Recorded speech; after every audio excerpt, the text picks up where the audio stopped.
ছেলেটির নাম হৃদয়। ১৯ বছরের একটা ছেলে। গাজীপুরের কোনাবাড়িতে গ্রিনল্যান্ড পোশাক কারখানায় কাজ করত ইলেকট্রিক মেকানিক হিসেবে। Welcome friends, TNT News Facebook page follow. TNT News YouTube subscribe. Thank you. বহুত দিনের স্বপ্ন ছিল একটা মোটরসাইকেল কিনবে, ঈদের দিন মা বোনকে উঠিয়ে ঘোরাবে। তবে সেই স্বপ্নের আগে মালিকের চোখে তার পরিচয় ছিল গরিব মিস্ত্রি, অশিক্ষিত মজুর। শনিবার সকাল কারখানায় কিছু গোলমাল হয়। হৃদয় নাকি অফিসিয়াল নির্দেশনা না মেনে সার্ভিস দিয়েছিল। বাকি কর্মীরা বলে সে শুধু যা খারাপ হয়েছিল তা ঠিক করছিল, কিন্তু মালিক পক্ষের কেউ কেউ বলে সে অর্ডার অমান্য করেছে।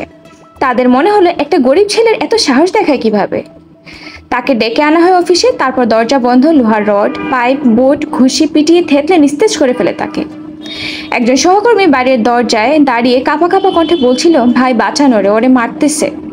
ভিতর থেকে জবাব আসে, তোদেরও উচিত শিক্ষা দিতে হবে। ঘণ্টাখানেক পর হৃদয়ের নিথর দেহ পড়ে থাকে কারখানার পিছনের ঘরে। হাসপাতালে নিয়ে গেলে ডাক্তার বলেন ডেড অন অ্যারাইভাল। চোখ দুটো অর্থ ঘোলা, এক হাত মুঠো করা, যেন কিছু করতে চেয়েও পারেনি। এই খবর যেন কেউ না জানে সেই চেষ্টায় উঠে পড়ে লাগে মালিক পক্ষ। পুলিশ আসে, ফাইল তৈরি হয়, অসুস্থ হয়ে মৃত্যু। বলা হয় হৃদয়ের পরিবার শান্ত আছে, অথচ হৃদয়ের মা তখন পাগলের মতো দৌড়াচ্ছে হাসপাতালের বারান্দায়। চিৎকার করে বলছেন, আমার ছেলে অসুস্থ ছিল না, ওরা পিটিয়ে মারছে, ওর মুখের উপর পা দিয়েছে। কিছু শ্রমিক জেনে শুনে রাস্তায় নামতে চাইলে তাদের জবাব দেয় রাষ্ট্র, পুলিশ, র্যাব, জলকামান দিয়ে।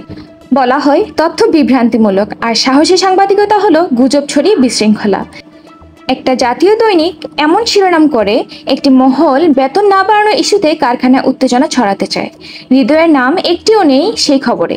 তাকে কবর দেওয়া হলো সন্ধ্যাবেলায়। 4 জন শ্রমিক কাঁধে নেয়। এক ভাই ফোনে কান্না চেপে রাখে। মা শুধু একবার জিজ্ঞেস করে, ওরে মারলো কেন গো? সে কি মানুষ ছিল না? কেউ উত্তর দেয় না।